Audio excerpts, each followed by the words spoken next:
विजयनगर का वार्षिक उत्सव बहुत ही धूमधाम से बनाया जाता था, जिसमें आसपास के राज्यों के राजा भी महाराज के लिए बेशकीमती उपहार लेकर सम्मिलित होते थे। हर बार की तरह इस बार भी महाराज को बहुत से उपहार मिले। सारे उपहार में महाराज को रत्न जड़ित रंग बिरंगे 4 फूलदान बहुत ही पसंद आए। महाराज ने उन फूलदानों को अपने विशेष कक्ष में रखवाया और उन फूलदानों की रखवाली के लिए एक सेवक भी रख लिया। सेवक रमैया बहुत ही ध्यान से उन फूलदानों की रखवाली करता था, क्योंकि उसे ये काम सौंपने से पहले ही बता दिया गया था कि अगर उन फूलदानों को कोई भी नुकसान पहुंचा तो उसे अपनी जान से हाथ धोना पड़ेगा। एक दिन रमैया बहुत ही सावधानी से उन फूलदानों की सफाई कर रहा था कि अचानक उसके हाथ से एक फूलदान छूटकर जमीन पर गिरकर चकनाचूर हो गया। जैसे ही महाराज को ये बात पता चली तो उन्होंने 4 दिन बाद रमैया को फांसी देने का आदेश सुना डाला।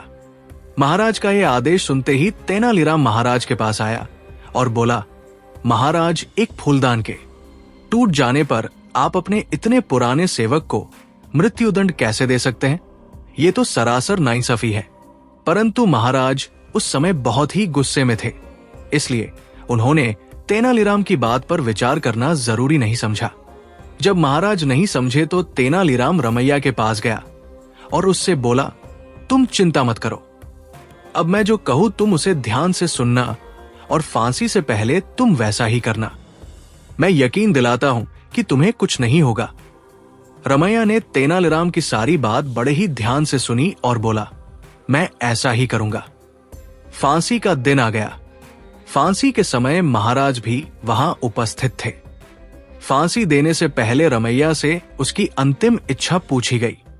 तब रमैया बोला, मैं एक बार बचे हुए 3 फूलदानों को एक बार देखना चाहता हूं, जिनकी वजह से मुझे फांसी पर लटकाया जा रहा है। रमैया की अंतिम इच्छा के अनुसार महाराज ने उन 3 फूलदानों को लाने का आदेश दिया। अब जैसे ही फूलदान रमैया के सामने आए तो उसने तेनालीराम के कहे अनुसार तीनों फूलदानों को जमीन पर गिराकर तोड़ दिया।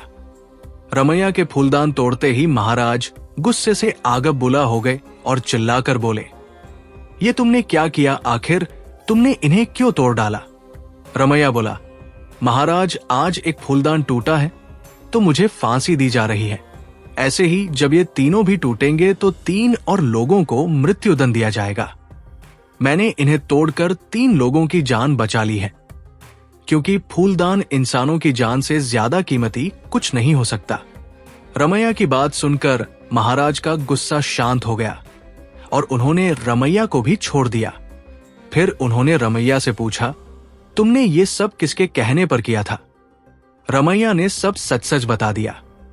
तब महाराज ने तेनालीराम को अपने पास बुलाया और बोले, आज तुमने एक निर्दोष की जान बचा ली और हमें भी ये बतला दिया कि गुस्से में लिए गए फैसले हमेशा गलत होते हैं। तेनालीराम, तुम्हारा बहुत बहुत शुक्रिया।